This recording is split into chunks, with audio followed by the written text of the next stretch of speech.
Hey guys, good morning. Welcome back to my YouTube channel mga guys. Mga kaputol, ang ipapanood ko sa inyo ay isang malaking kaganapan dito sa Quezon City Hall para sa PWD. Yan guys, first day natin sa trabaho. Dito tayo ngayon sa Quezon City Hall. Tama yung narinig mo kaputol, tayo may trabaho na sa Quezon City Hall. Nagkaroon po kasi ng programa ang Quezon City Hall para sa PWD, PDAW, na ang mga PWD ay nagkaroon ng emergency employment mga kaputol, kung saan binibigyan ng pagkakataon ang mga PWD na makapagtrabaho sa Quezon City Hall. Ayan po ay naganap nitong nakaraang buwan na late upload lang po ako. Bawat ahensya o departamento sa Quezon City Hall, nagtalaga po sila ng manggagawang PWD na katulad ko. Atin pong pakinggan ang mensahe ng ating mahal na mayora ng Quezon City na walang iba kundi si Ma'am Joy Belmonte.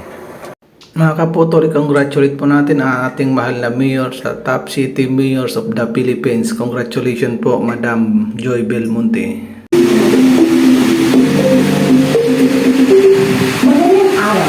Hayaan ninyong batiin ko kayo ng isang mainit at maalad na pagpupugay sa inyong desisyon na maging bahagi ng pamilya because sa local government. Oo, kasama ka na sa pamilya. Simula sa araw na ito, sisimulan ninyo ang paglilingkod ng tapat at mahusay patungo sa pagbabago ng buhay ng ating mga kalungsod na itinuturing nating pamilya. Ang kanyang naalagang Kisi Protectoro at Kisi Ascenso ay hindi lamang mga salita. Isasabuhay natin ang mga katagang ito bilang pamantayan ng ating paglilingkod. Isasabuhay din natin bilang pamantayan ng ating pamumuhay bilang mga lingkod bayan. Hindi na natin ibabalik sa mas mababang angkas ang pagbabantay sa kaban ng syudad. Nakakuha na tayo ng pinakamataas na audit rating mula sa Commission ng Audit o COA sa 2 magkasunod na taon. Ito ang isang karangalan na hindi natin dapat sayangin at hindi natin maaaring bitawan. Sa QC, ang good governance ay bahagi ng bawat plano, programa at serbisyo. Ang katatapan at dangay sa serbisyo o honesty and kung saan po din spots. Halos nasa 400 po na PWD ang naka-avail ng trabahong ito mga kaputol.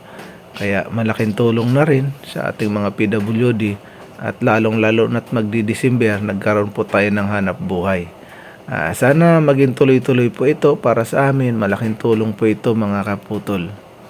Kaya nagpapasalamat kami sa aming butihing mayor at sa vice mayor, lalong-lalo na po kay Mayor Joy Belmonte mga kaputol. Maraming salamat Mayor sa inyong programang ito.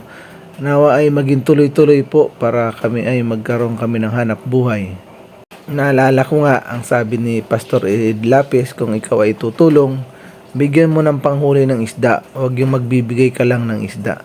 Tama nga naman mga kaputol. Sa ngayon din po ako doon na dapat kami ay mabigyan ng mga pangkabuhayan like mga livelihood program, mga training sa pangkabuhayan,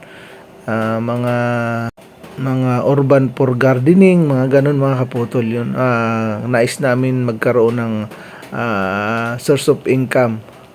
Sasamantalahin ko na rin po ang pagkakataong ito. Magpapasalamat po kami sa head ng PWD, lalong-lalo na po kay Miss Deborah Dacanay sa kanilang project. Maraming salamat po. hindi na mabahagi ng ating programa. Kaya naman yung kasama na sa Ganoon na rin po sa presidente ng Quezon City Federation na walang iba kundi si Mr. Tim Salagusti.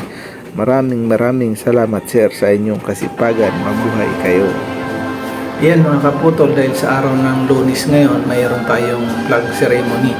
Every Monday yan mga kaputol, kung saan makakasama natin dyan ang ating mahal na mayora, ang ating vice mayor, si Gian Soto, at saka ang ating mga councilor ng bawat district. District 1 to District 6 mga kaputol. Ayan kung mapapansin nyo. Ayan mga kaputol, dito na nagtatapos ang ating video. Maraming salamat sa inyong suporta. Please don't forget to subscribe my YouTube channel. Thank you. God bless.